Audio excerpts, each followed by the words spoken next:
All right, American Idol fans, welcome to episode 2 review. Let's jump right into this. I've got some interesting tidbits I'm going to get into. Some of the some of the American Idol message board third-party sites that I never knew existed until we were on season 7, and people started saying, "Hey, you should check out these message boards." And I go on, and it's like, "Wait a minute! It's like they're here with us. How do they know all this stuff?" And so what was weird is I realized that there were people that were real hardcore fans, and they knew people, and they were finding stuff out, and so they knew a lot of what was going on in the contestants' minds, and they knew a lot of the logistics and stuff, and they helped us figure some of the stuff out. I'll be honest with you. So, what I've noticed is a lot of former idols are wanting to get some last minute buzz, I guess, knowing this is the final season. I've noticed Clay Aiken's being vocal about how boring the judges are in the opening episode, and I thought, oh my gosh, that's hilarious that they're going to have this little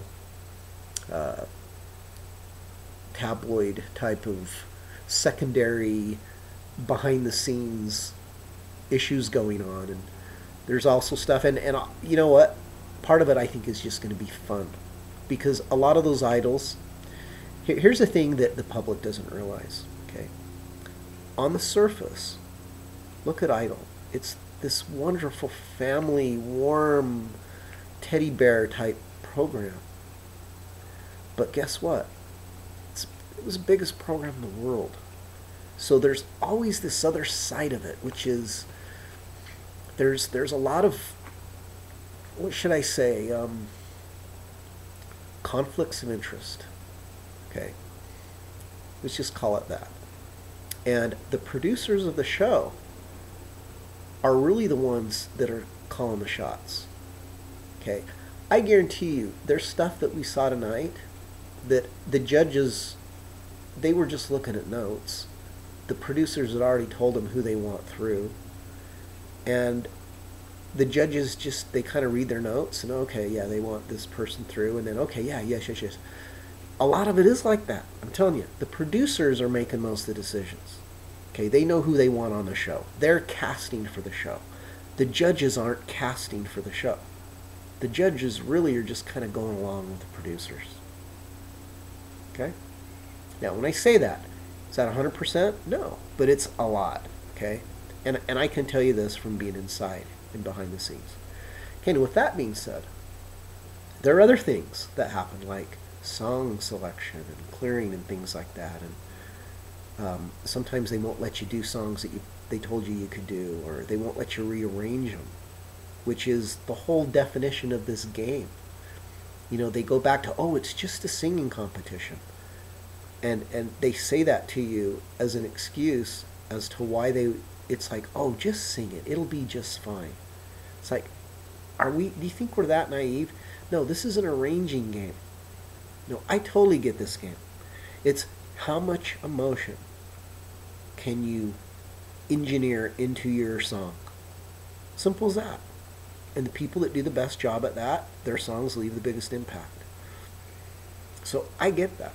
So when you've got an idea and they take it away from you, they won't let you do it, they take away your creativity. They put you back into a box. You have to do it in a restricted way. I'll save the details for later, okay? But let me just say, there's a very interesting article by Blake from season 6, where he expresses a lot of the same stuff that we experienced the next year. And maybe that's why we experienced some of that stuff, is because it already gone through it the year before with Blake, unbeknownst to us. But I realized that, yes, they absolutely stifled a lot of creativity, and they would allow another contestant to do exactly what they didn't allow us to do. And there's plenty of examples that will come down the pipe when it's appropriate, okay? So, with that being said, let's jump into the episode. All right, the opening sequence. I must say that there's a different feel about them. I'm not sure exactly how to describe it in video and director language, but it's noticeably interesting. It's it's crisp. It's got, you know, that slow mo and stop motion stuff that you see in a lot of commercials. It's almost like it's a commercial quality opening sequence. And the people in it look, this time, some of them look like they were actually contestants and not just plants. So that was kind of cool. Maybe they were, but at least it looked really cool. And I think it's interesting that in Little Rock we've got Chris Allen and Lita Wise there, and you know, they were both really good guys. They're, to me, you know, this is again a side comment, and that is, they're examples of what to me was the challenge that the show realized, that while some of these artists just aren't unique enough that we can figure out how to market them. Because marketing is all about figuring out what's different and unique about your product or your artist or your sports figure or your speaker or whatever it is, your actor. And you basically have to, you're marketing the unique elements of that person or situation. So Chris Allen and Lita Wise, I just don't think had any unique enough facets that stood out. You know, they kind of got lumped into this general bucket. Well, they're good, but okay, what's unique? There wasn't anything unique enough. And so that is what I think was the downfall of the show.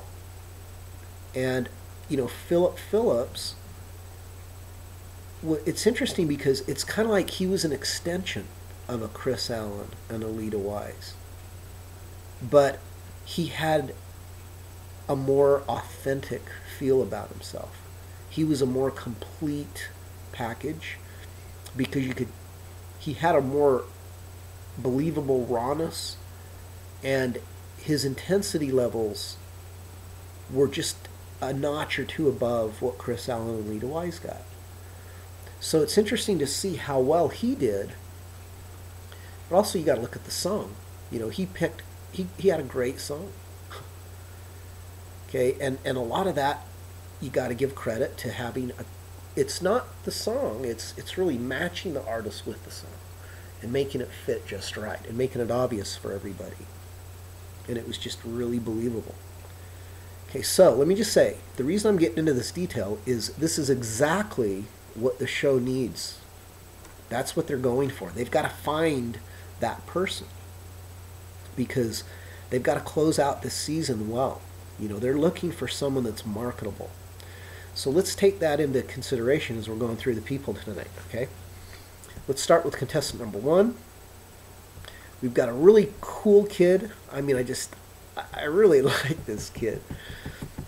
But I'm going to keep the perspective, though. I'm going to be really difficult to allow people to think they can get that far if I don't think they've got the foundation that they need. Okay, and that's what I'm going to say. This first kid, Daniel Richard, just endearing kid, super personality, great attitude. You want this kid to do well, but there's not enough depth there. You know, his story's great. He's real likable. I just don't see him making it very far, even though I hope this kid continues to grow musicianship-wise. That's what he needs. He needs somebody that can help him grow his understanding of music. And, you know, look at it this way. His voice is still really small. It's young. It needs to thicken. It needs to get rounder and fuller and stronger. You know, even David Archuleta as an example. You know, David's voice was just bigger. It was richer. It had more maturity in it. Even though he was young, his sound, his tone was much more commercial.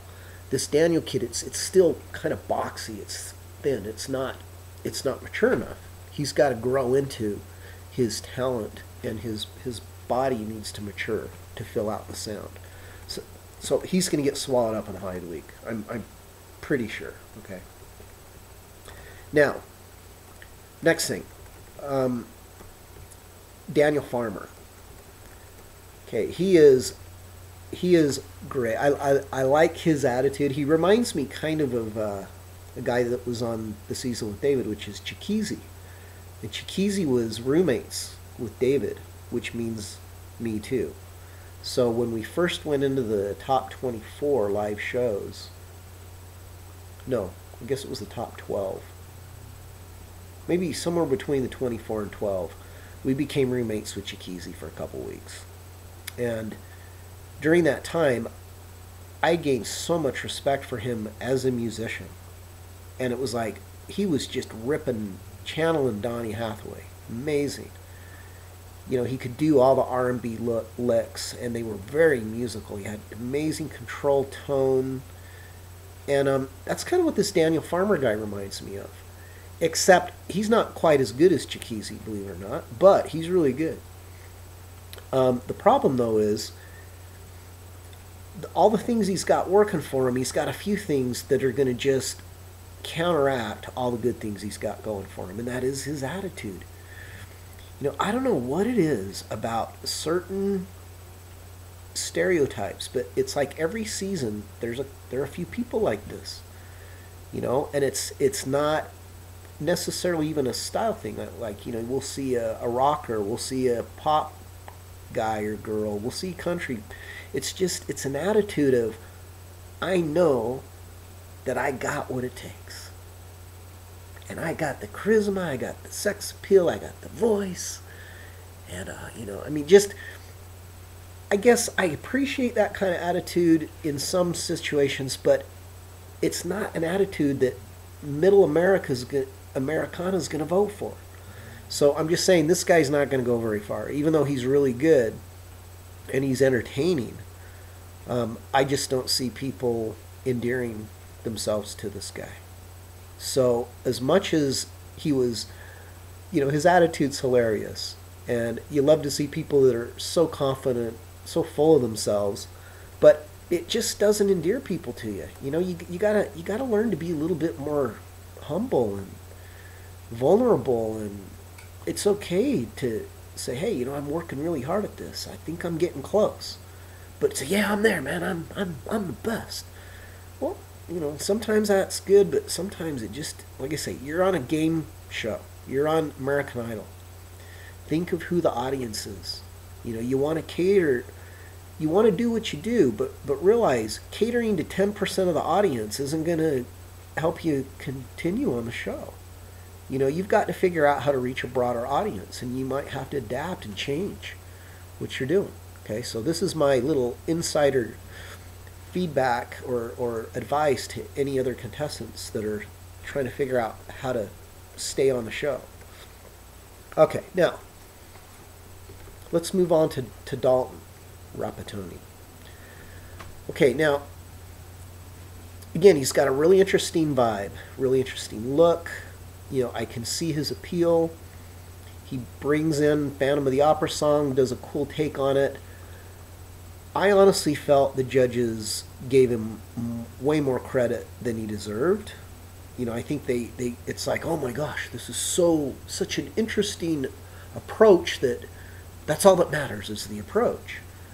And it's like, his voice is very average, I think. I don't know. I mean, I guess he's interesting, so let's see what he can do, but just the arrangement of the song, you know, when the song wanted to go up in the octave and he kept it down, it felt awkward to me. So the arrangement to me wasn't it wasn't worked out completely. You know, it was an interesting approach, but it was still kind of like very much in the development stage. Okay, let's just leave it at that. And as far as his voice goes, it's okay, but I didn't think he was, you know, mind-blowing. I don't see him going very, there's no way he's going to go to the end based on what I'm hearing here. So, you know, I'm skeptical that this guy's going to have stay power, but let's see. You know, he's interesting. He's got a cool vibe. All right. Now, the next scene, La Portia, Renee. Just a cool vibe. Great scene. You know, really, really sweet with the baby and everything. And, you know, again, I like the family elements of the show and the good feelings they're trying to generate, okay? So then she comes in, and to me, this is one of the coolest songs I've ever heard on the show in all 15 seasons. Okay, to me, this is absolutely.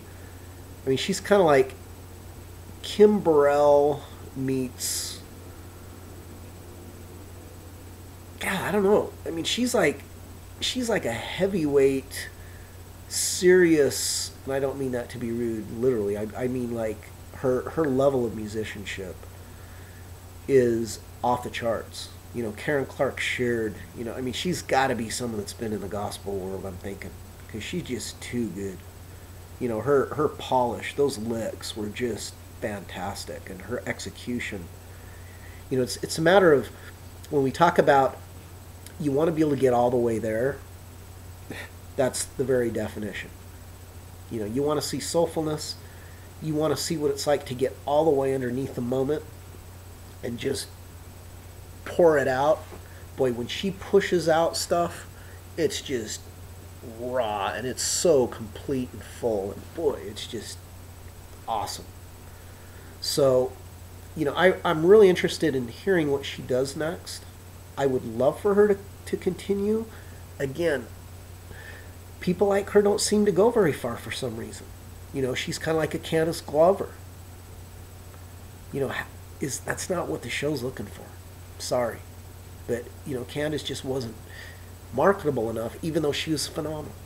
So I think we need to rethink some of these people that are just fabulous singers, because is this someone that's going to be marketable post-show? So, let's just forget the next scene where Chris Allen goes in and has a duet with some dude in the restroom. That one I think wasn't a good call. They could have found a better moment than that. Okay, then we get this Maddie McAllister, just, you know, cute story. She's got this super chicken, makes a couple kind of risque comments below, make you wonder about a 15-year-old. I don't know. She didn't look very wholesome to me. I don't know. Something about it just didn't seem as family friendly as I thought it should have been. Okay, so moving right along. We go through a bunch of very questionable, interesting stories, but it's like, wow, there's a lot of farmer types. A lot of people that live out in the boonies. And so then we get this guy, Trent Harmon. And he comes on and I think everyone's expecting him to be different than he is. They're wanting to hear some country type of vibe, and instead it's more of a bluesy, kind of jazzy vibe. And he's got a really interesting approach. Now, let me tell you something that I decided to do last night after the show. I decided to go out and research some of the people. And I pulled up some of their other stuff, including Joshua Wicker. And you know what? I was kind of disappointed. And because of that, I thought, you know what? This is a common problem that I'm running across with a lot of my students and parents that think that, oh, well, we gotta get the latest Adele song and record it in a hurry and put ourselves up there on YouTube. And it's like, no. That's the last thing you want to do. What you need to do is learn how to do an Adele song good enough that if you did put it up on YouTube, you would deserve a lot of hits. Okay, so think about the difference between those two things. What's the difference? Okay, you got to get good first. And until you get good, you don't want to put up stuff that's got too many little flaws in it, because what happens is a lot of the difference. Okay, this is you know what, this might be a really important thing that anybody that's serious about music wants to know. Okay, because here's what it is. A lot of musicians shoot themselves in the foot by settling for what they think is good enough. And what you need to think about is how far up the pecking order do I need to be able to impress as far as ears go? Whose ears do I really need to impress? And I figured, you know what, I've got very, very high standards. So if it impresses me, it probably will impress most of the people, but there's still probably some people that it won't impress. Now, when I think about who is it that we really need to impress, it depends on our audience. And so sometimes we do an arrangement for a specific audience. If it's a younger audience, if it's maybe an older audience. We want to make sure that the music reaches them in the best way possible. Now, this is really advanced level musicianship stuff I'm talking about here. But the point is, when I went back and listened to Joshua Wicker, I can tell you right now, I don't think he's going to go very far. Now, even after that fantastic opening episode. You know why? There's a lot of stuff that he's put up that's got a lot of little chinks in his... It shows little things that he settled for. In other words, okay, like I'm saying, what I noticed is if you'll settle for good enough, it's probably not good enough. And more importantly, though, is a lot of people's ears might not be good enough to understand these little details. What I'm finding in the everyday music world, that's the difference between great, once or twice, versus every time. Okay, there's a whole different skill set that these guys are going to need to have staying power and marketability. And let me just tell you, if you go listen to some of these people, now go listen to Trent Harmon, go listen to Joshua Wicker, pull up some of their stuff, go listen to some of the girls. Okay? When you do that, you'll get a better idea where they're really at as musicians. And you'll see that you can sometimes do one or two songs really, really well and not show any of your weaknesses. It's the person that can hide their weaknesses every single song. Okay. One of the biggest skills you need in this business is knowing how to pick songs and then arrange them so that you only show what you're good at. And if there's something you're not good at, like if you're not good at high power notes, then you better not be picking a song that needs you to have really good high power notes. Okay, that was the thing with David. When he was on the show, he wasn't near as powerful as most of these other guys. They were much more mature. Their voices were. They had a lot more range. But what David could do was the subtlety, his dynamics, his contrast.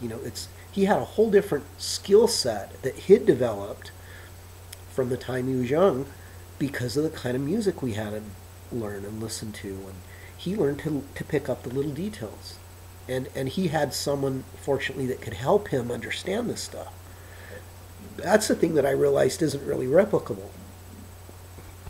It's hard for a lot of these kids to just know this stuff. So, that's one of the things that's been fun. I've been developing a whole curriculum for, and when I say curriculum, that just sounds confusing, like a lot of stuff. It's really just some real simple ideas that help people understand some of the stuff faster. And it's stuff that I was able to help David learn without realizing that was what was happening. But with hindsight, you can go back and see that, oh, what did we do? How did that work? Yeah, why, what did anything happen there that we could explain and use to help somebody else figure that out when they're in that situation? And that's kind of what I've done, is just try to get all those ideas out and then connect dots and organize them. And it's helped me when I'm helping other people with this stuff. And so I hope some of this makes sense as we're looking at these contestants. So what I'm saying is, hey, we're being introduced on Idol. If you want to let it just play out by watching episode after episode, that's fine. But if you want to do some behind the scenes stuff, which is go listen to their other YouTube stuff. Unlike the season that we were doing the show, they're allowing them to do that. They can actually keep their websites up. I'm seeing them still post stuff like within the last day or two. So go listen to Trent Harmon. He's really good, and I like him. I'm not sure that he can go all the way, but he's got a really interesting potential marketability factor. There's something unique about him. That's what we're looking for. So let's talk about Brooke Sample. Okay, you know she's done before she even started. Whenever the show makes fun of somebody that bad, even if they're good, you're not going to be able to recover from that. And I'm sorry for Brooke because she's really quite attractive. She seems classy. She's got that look that could be edgy, but it could also be real elegant. So, you know, I'm not sure. She's pretty good. She's got a really nice potential, but I don't know if it's just she might be a mental wreck. You know, she might have. I don't know. When I see people like this, I wonder sometimes. Her and this girl coming up later, towards the end. I wonder if they are on meds or something, because sometimes it just seems like their inner self isn't settled well. They aren't comfortable with who they need to be when they're in front of people. And they at least need to not say anything, even if they're thinking all that stuff. So, felt sorry for her having to be, you know, represented like that in front of America, because I don't think she's going to be able to do much. Maybe she can be a spokesperson on a show or something. Okay, so now we go down to the next contestant, Olivia. And Olivia is pretty cool, you know. Again, I think she comes from LA. She's got a unique image. She's already been working on it. You know, I can tell she's got some seasoning behind her, but again, she needs more depth. I don't know how to explain it, but I still feel she's one of those in progress, but she's still got too much room to cover to get there.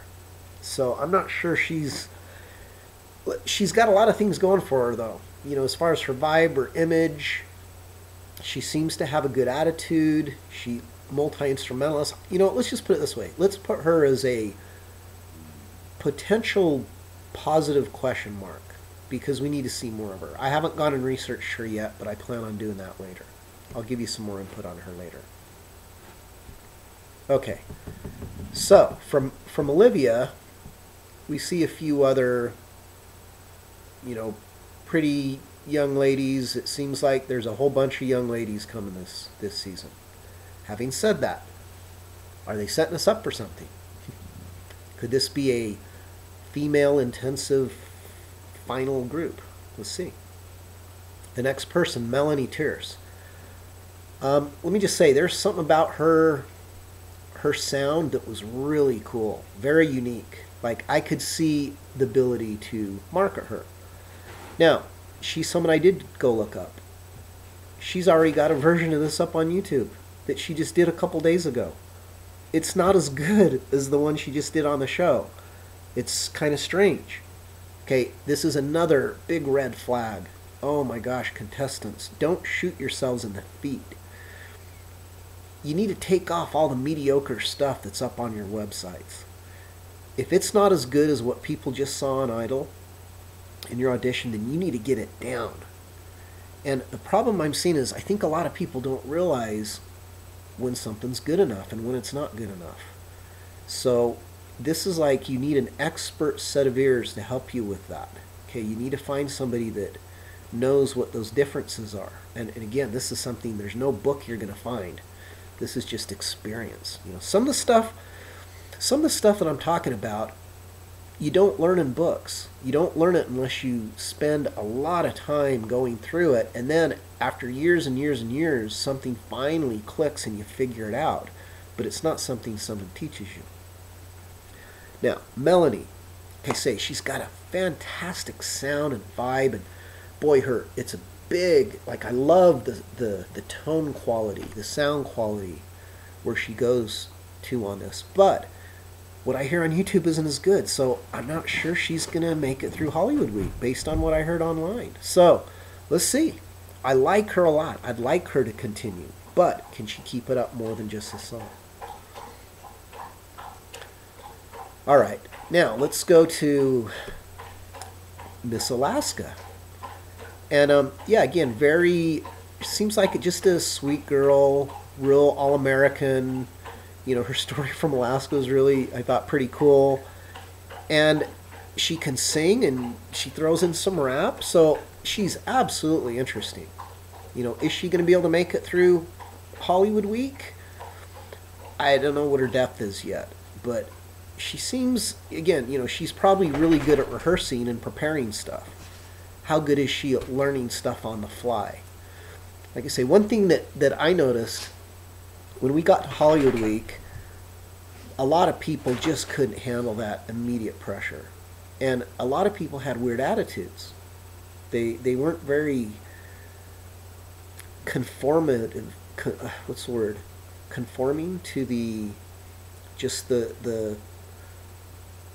environment of what the contestants were supposed to be doing. You know, some people just were kind of in their own world, you know, sig breaks and things and that seemed to matter more than rehearsing or doing this and that. So there's a lot of different factors that you just don't know after only seeing an audition. You know, you really don't know what people's personalities are like. You know, a lot of people are acting for the camera. And when I say that, even when they're trying to come across, I got to come across sincere and genuine and humble. You know, there's a lot of people that after a few weeks you realize that it's not really how they are. So, anyway, I'm not trying to be judgmental. I'm just saying it is what it is. All right, so let's see how Miss Delgado does. I think she's got potential. I'd like to see what happens the next step of the process.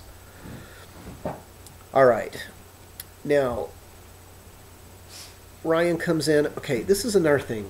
Okay, Brandon Burnett, he was actually, I think, getting pretty into the song, but why would they let Harry go and do that?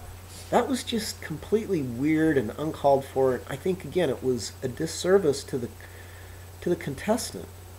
You know, there's a big difference between what Harry was doing and Tristan at the end.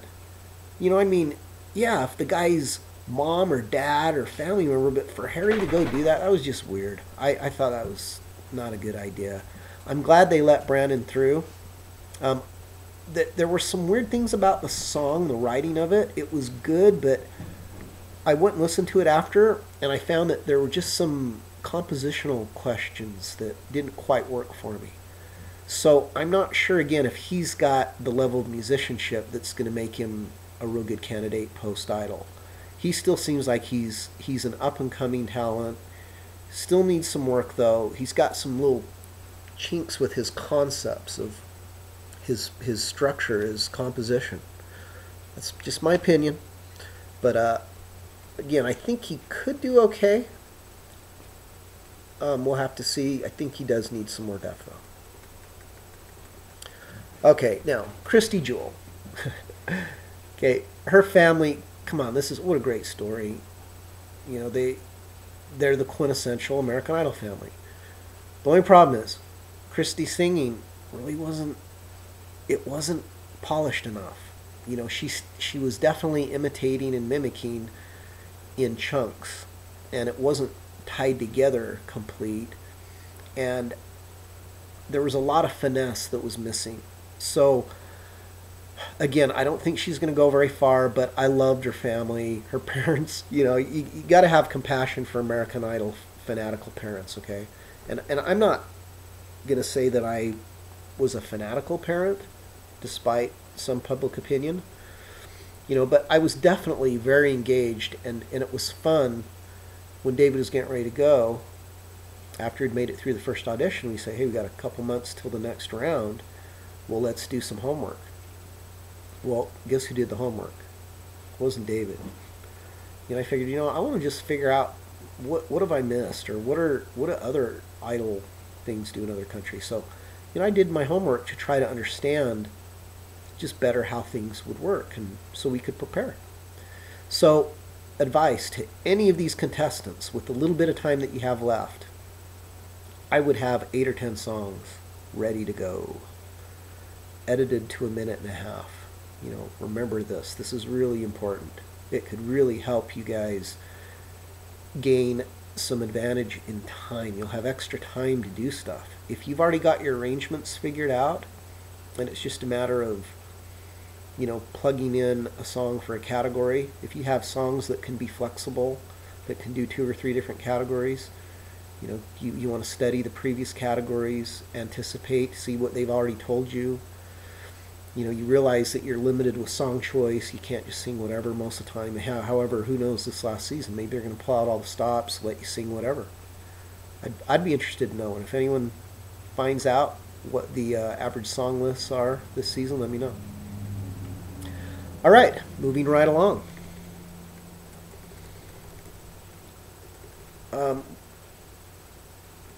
Sarah Hayes. Okay, absolutely redefines what you need to have under control before you decide you want to try to enter the music profession. And that is, you cannot be that unprofessional, that unprepared, that just a mess. I mean, I feel really bad for her. I mean, she seems like someone that's probably been through a lot. She looked way older than she should have for her age. I don't know what her trials are, and I'm sorry to be judgmental, but, you gotta be. I mean, there's just nobody would want to deal with somebody like that. They just seem like they'd be way too high maintenance and unpredictable, and she just seems like she'd be unreliable. She's got to get her inner self organized and figured out, I think, before anyone would be able to help her do well in the music world. Okay, which brings us to our final, and probably someone that the show does want to see what they can do with her, because Tristan, first of all, perfect story. They couldn't have picked a more genuinely talented, sweet, sincere young girl. And I'm really glad that they found her, and I like the way that they put the story together. It's just perfect. I think if you weren't feeling something at the end of that, then you're not a human being. You don't have feelings, or you need to figure out how to resurrect your feelings, because boy, that was just so honest. And her performance was just beautiful. So I think the show is looking at her as someone they can put a lot of potential into. I definitely see her being, of anyone we've seen the first 2 episodes, she's the one that I would say stands out. Okay, so with this, I've tried to make it a little bit shorter. I've thrown in some details, but I think at this point we want to really assess what the show's got at stake and who fits that model the best. And right now, I think Tristan does. She totally does. I mean, there's no question. And I think she's got that innocence about her. She's got that Carrie Underwood, Jordan Sparks type of innocence, and she's got some depth to her. I want to see what more she does, but definitely want to keep an eye on her. All right, well, thank you for coming and spending your time hearing what I have to say. And again, any other questions you have about music, the show, behind the scenes, anything I can do that would be fun and interesting as we're enjoying this final season of American Idol together. And also just those of you that want to know more about music. That's what I do, is I help people get better at music. And feel free to ask questions. All right, look forward to seeing you after next episode. Oh, before I say that, I am going to be putting up some additional just random posts about random topics. So look for Twitter ArchJazzYT, and also I will be on Facebook with certain posts as well for those of you that see me there. I'm getting new to the social media game. I'll be very honest with you. While we were on the show, it was very difficult to do this because there were about 50 of everybody in our family that were fake accounts everywhere, and it just got so crazy. We just thought, you know what, we're just going to stay away from this for now. However, at this point, you know, we're happy to be back, and you know, we do want to thank all the support and love and just goodness that we felt over the years towards Dave and towards our family. We just want to thank everybody that's ever been a part of that, and we hope you also realize that those of you that have a chance to support these contestants in any way, you know, if they come to your town, whatever, if you can go support them and just let them know that you appreciate what they're trying to do. You know, it's amazing how creating a community, you know, call it a fan base, it's a community, and you know, there's a permanent community that has derived because of American Idol, and it's really cool.